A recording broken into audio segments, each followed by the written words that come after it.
Kettle purchase करके पंचायत के documents के साथ जो फिरोजाबाद के पास से लेके आए थे जानवर को, वो लेके जो जानवर आ रहे थे सिटी में राम मंदिर सर्कल के पास रोका गया। गाय है या गाय के साथ के जुड़े हुए बैल वगैरह जो भी हैं, इनको ट्रांसपोर्टेशन करने के लिए कोई ट्रांसपोर्टेशन परमिट का ज़रूरत नहीं है। ये क्लियर हाई कोर्ट का डायरेक्शन है। मतलब क्या, हाई कोर्ट जो इलाहाबाद हाई कोर्ट बोल रही हो क्या इंडिया के बाहर है? चाहे वो गुलबर्गा डीसी का ऑर्डर है या जिस किसी डिपार्टमेंट का ऑर्डर है, ये ट्रांसपोर्टेशन रिसिप्ट के ग्राउंड पे रोकना ये टोटली इलीगल है।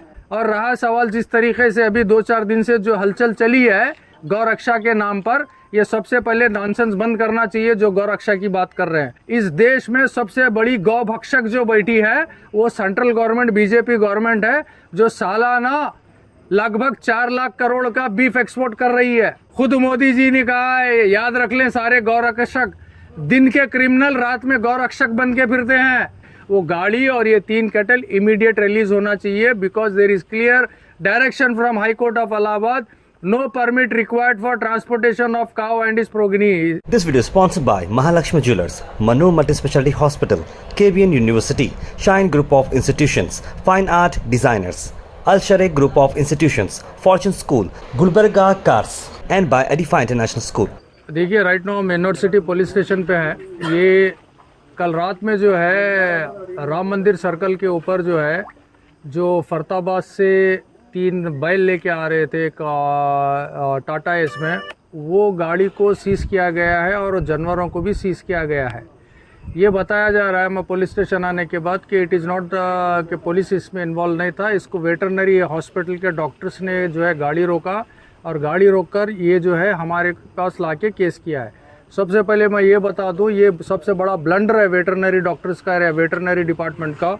ये ऑलरेडी परचेज रिसिप्ट्स हैं, पशु माराटा चिट्ठी। इट मीन्स कि ये केटल परचेस करके पंचायत के डॉक्यूमेंट्स के साथ जो फिरोजाबाद के पास से लेके आए थे जानवर को, वो लेके जो जानवर आ रहे थे सिटी में राम मंदिर सर्कल के पास रोका गया।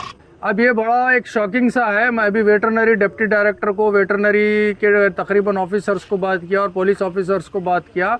उनका ये बोल रहा है कि भाई there is no permit for transportation. ये लोगों को शायद इंडिया में कानून क्या चल रहा है ये लोगों को ऑफिसर्स को पता नहीं है।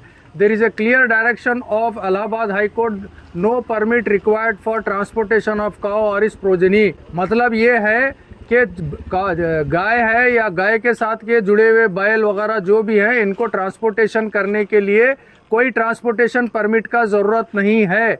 ये क्लियर हाई कोर्ट का डायरेक्शन है। मतलब क्या, हाई कोर्ट जो इलाहाबाद हाई कोर्ट बोल रही हो क्या इंडिया के बाहर है? चाहे वो गुलबर्गा डीसी का ऑर्डर है या जिस किसी डिपार्टमेंट का ऑर्डर है, ये ट्रांसपोर्टेशन रिसिप्ट के ग्राउंड पे रोकना ये टोटली इलीगल है। क्योंकि कानून 2 नहीं है इंडिया में, कानून सब जगह एक ही चलता है। जब हाईकोर्ट का डायरेक्शन है तो ये जानवरों को पकड़ के जिस तरीके से पुलिस डिपार्टमेंट हो या वेटरनरी डिपार्टमेंट लेके गए हैं, ये इलीगल है। हम इनको कर्नाटका प्रांत रहित संघ से क्लियर कर रहे हैं कि अगर कल सुबह तक ये जानवर रिलीज नहीं हुए तो चाहे वो वेटरनरी डिपार्टमेंट है, चाहे डीसी ऑफिस है, चाहे एसी ऑफिस है, और वो which ever department involve in this illegal act, हम इनके ऑफिसर्स के सामने धरना करेंगे। और रहा सवाल जिस तरीके से अभी 2-4 दिन से जो हलचल चली है गौरक्षा के नाम पर, ये सबसे पहले नॉनसेंस बंद करना चाहिए जो गौरक्षा की बात कर रहे हैं। इस देश में सबसे बड़ी गौ भक्षक जो बैठी है वो सेंट्रल गवर्नमेंट बीजेपी गवर्नमेंट है, जो सालाना लगभग 4 लाख करोड़ का बीफ एक्सपोर्ट कर रही है। अगर ये गौरक्षक हकीकत में गौरक्षक है तो सबसे पहले ये बीजेपी गवर्नमेंट के खिलाफ धरना करके बीजेपी गवर्नमेंट से जो बीफ एक्सपोर्ट कर रही है इसको रोकें। ये गौरक्षा के नाम पे क्रिमिनल एक्ट करना बंद करें। खुद मोदी जी ने कहा है, याद रख लें सारे गौरक्षक दिन के क्रिमिनल रात में गौरक्षक बन के फिरते हैं। तो मतलब मोदी जी भी ने कहा है क्लियर कट, ये गौरक्षा के नाम पे ये क्रिमिनल एक्ट्स कर रहे हैं, ये सारे क्रिमिनल्स हैं। अगर इसको जिस तरीके से हैंडल करना है पुलिस हैंडल नहीं करती है तो कर्नाटका प्रांत रहित संघ फिर गुलबर्गा डिस्ट्रिक्ट में इसको बड़ा मूवमेंट लेके खड़ा रहेंगे हम। वो चाहे कोई स्वामी खड़ा रहे, जो भी कहे। शंकराचार्य का कहना है कि इस देश में सबसे बड़ा बीफ एक्सपोर्टर, बीफ खाने वाली कोई सरकार बैठी है तो बीजेपी सरकार है। ये न्यूज़ मीडिया में उठा के देखें। शंकराचार्य से बड़ा तो कोई स्वामी नहीं होगा जो आके कोई बात कहे।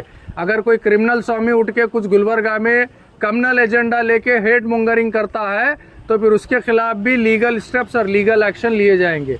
और हम आज जो इशू के लिए यूनिवर्सिटी पुलिस स्टेशन पे खड़े हैं, ये जो 3 कैटल जो सीज किए गए हैं, जो गाड़ी के साथ किए गए हैं, वो गाड़ी और ये 3 कैटल इमीडिएट रिलीज होना चाहिए, because there is clear direction from high court of Allahabad, no permit required for transportation of cow and its progeny. मतलब चाहे वो गाय है, गौ के साथ वंश के जुड़े हुए जो भी जानवर हैं, उनके ट्रांसपोर्टेशन के लिए कोई परमिट की ज़रूरत नहीं है।